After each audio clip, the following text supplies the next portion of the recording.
Hi, welcome to Labours of Love classroom for the first of our tutorials on learning how to crochet. So we need some yarn. What we have here is some DK weight yarn, which is double knitting. Normally for double knitting you will need a 4mm hook. I prefer to use these fimo covered hooks that I make myself, but there are lots of different types of hooks. You can buy sets easily from Amazon or eBay that have a range of these soft rubber shaped ergonomic hooks, which are really nice.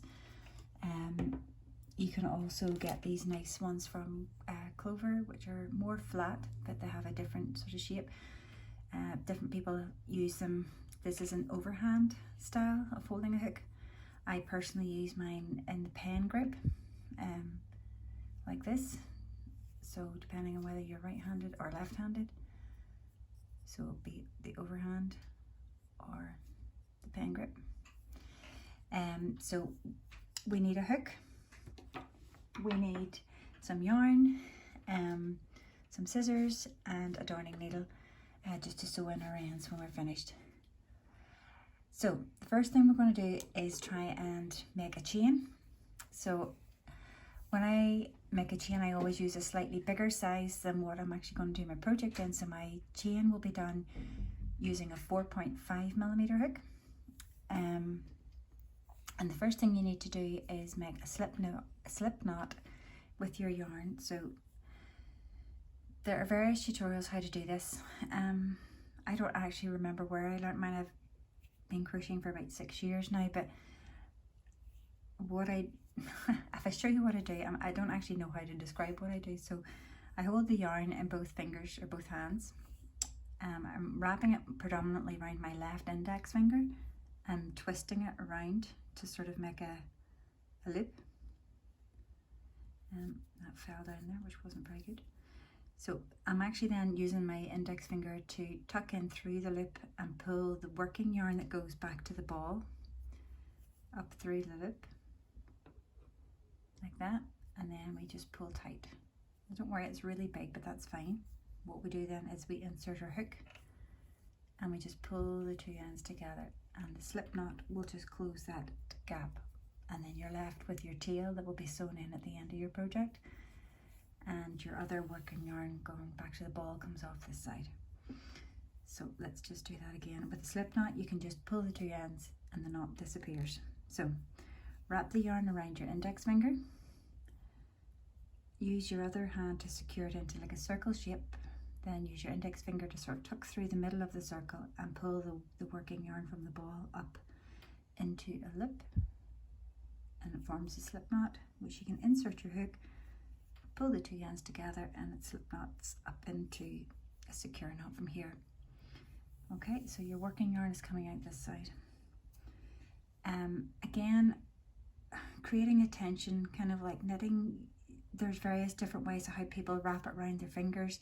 Some people use a ring on their index finger that just holds the tension and they don't have to hold the yarn anywhere else. Some people just hold it between their fingers like that and just work like that, but I think I have got a habit into just grabbing it with my little finger, twisting it around the top of my hand, and then I hold my slip knot with my left hand as well, and I use my third finger to sort of lift up to create tension whenever I feel that my stitches are getting slightly loose, if the yarn is moving too quickly through. So I'll show you that again. So I put my left baby finger and wrap the yarn around it across the top of my fingers. Then I hold the slip knot between my finger and thumb and I create tension with my third finger. So what we're going to do is going to wrap the yarn around the hook and we're going to pull it through the slip knot. That is the first chain. Okay, so let's do that again. So wrap the yarn around the hook, pull it through, and that's the second chain. Wrap the yarn around the hook, pull it through, third chain. You can see the 3 little V's.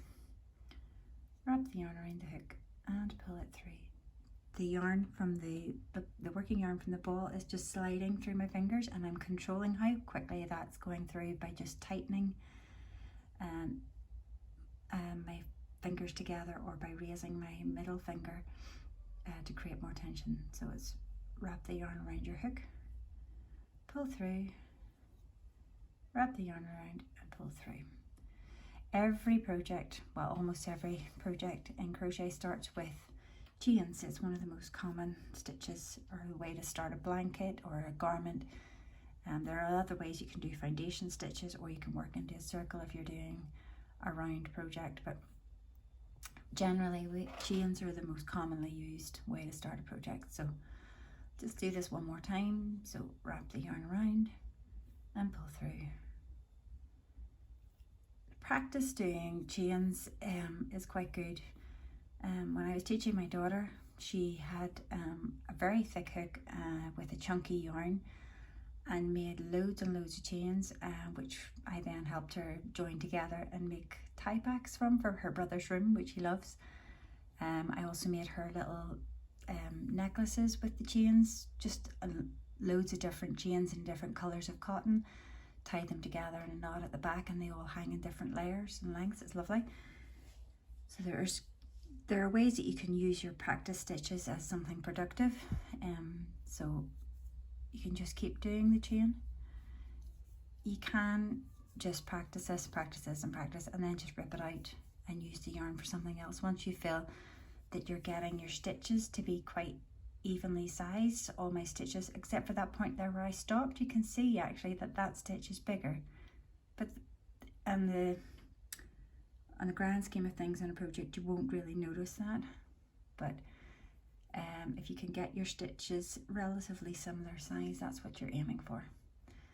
And at the end of the day, if you don't like it, you just take your hook out and frog it, as they call it, or rip it out.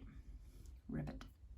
It's a bit of a pun, that one. So if you see people talking about frogging their work, they're talking about ripping it out. So your slip knot there, just wrapping it around your index finger, grab the other side with your other hand and create a loop, put your finger through the loop and pull up the working yarn from the ball, and it creates a little slip knot. Insert your hook, pull the two ends together, and that's your ready to go. So for our project we will be chaining 12, sorry, 1, 2, 3, 4, 5, 6, 7, 8, 9, 10, 11 and 12. So that is my 12 chain, and in the next video we will be working into those chains to create our first line of single crochet. Thanks for joining us.